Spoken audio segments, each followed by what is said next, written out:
वेणुगोपाल जी ने बोला, पिछले कुछ समय से हमारे कुछ साथी विधायक दिल्ली में आए हुए थे और हम लोगों के सरकार के और संगठन के कई सारे ऐसे मुद्दे थे जिसको हम रेखांकित करना चाहते थे। और मैंने जो इशू उठाया था, चाहे वो देशद्रोह का मुकदमा एसओजी वाला हो या हमें काम करने का जो तरीका था उसमें जो आपत्तियां थी, उन सब के बारे में हमने बताया। और मैंने शुरू से इस बात को कहा कि जो मुद्दे हैं वो सैद्धांतिक हैं और मुझे लगता था कि पार्टी के हित में उन बातों को उठाना बहुत जरूरी था। अपनी बात हम लोगों ने रखी।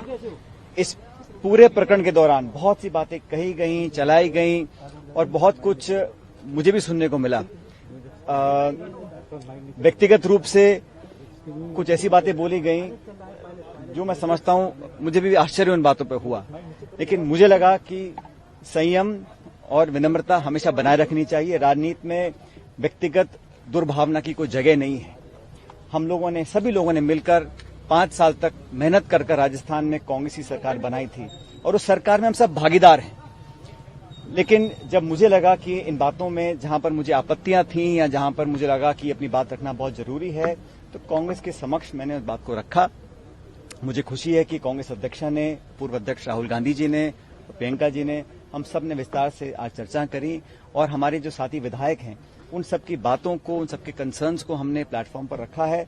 और मुझे आश्वासित भी किया गया है, मैं धन्यवाद देता हूं इस बात का, कि ये 3 सदस्य कमेटी बनकर बहुत जल्द उन तमाम मुद्दों का निराकरण करेंगे जो मुद्दे हम लोगों ने उठाए हैं। मैं फिर कहना चाहता हूं, सैद्धांतिक मुद्दे थे, गवर्नेंस के इश्यूज से जो मैं चाहता था एड्रेस हों, ताकि पार्टी और सरकार उन वादों पर खरा उतर सके जिन वादों को कर हम सत्ता में आए थे।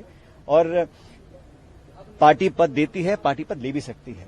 मुझे पद की बहुत लालसा नहीं है, लेकिन मैं चाहता था जो मान सम्मान स्वाभिमान की बात हम लोगों ने करी थी वो बनी रहे। राजनीति में आज 18-20 साल से मैंने जो योगदान दिया है व्यक्तिगत रूप से पार्टी के प्रति, पार्टी इस बात को जानती है।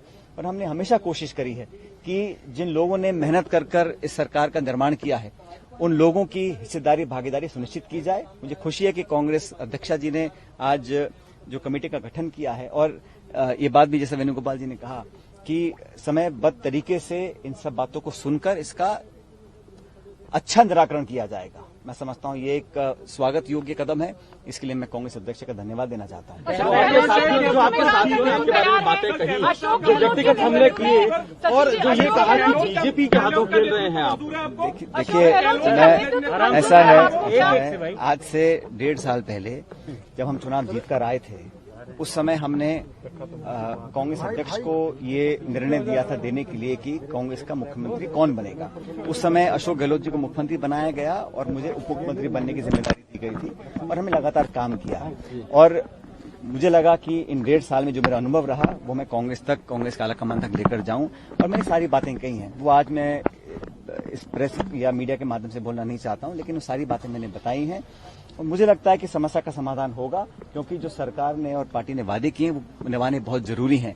और मैंने कभी भी सुन लीजिए, हमने कभी भी इस प्रकार की भावना या भाषा या आचरण का उपयोग नहीं किया जो हमारे योग्य नहीं है। और मैं आज भी इस बात पर कायम हूं कि हम लोगों ने हमेशा एक दूसरे का सम्मान भी किया है, लेकिन पार्टी और सरकार के जो हित में था उसको हमने रखा है। और जितना भी लोग कुछ भी कहें, ये बात सच है कि हम लोग कांग्रेस पार्टी के न सिर्फ सिंबल पर जीत कर आए, लेकिन कांग्रेस पार्टी का काम कर हम सत्ता में आए थे।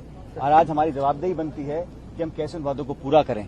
इसलिए मेरा आज ये जो आज हम लोगों ने अपनी बात रखी, सभी विधायकों ने रखी, हम सब मिलकर यहाँ पर आए थे। मैं धन्यवाद देना चाहता हूँ सभी विधायकों का कि इन्होंने बड़े एक खुले माहौल में बेबाकी से अपनी बात को रखा, उसका संज्ञान भी पार्टी ने लिया है। और मैं धन्यवाद देना चाहता हूँ प्रियंका जी का, जिन्होंने समय निकालकर आज हम सबसे बात करी, अलग अलग सब बातों को सुना और मुझे लगता है कि बहुत जल्द समस्या का समाधान।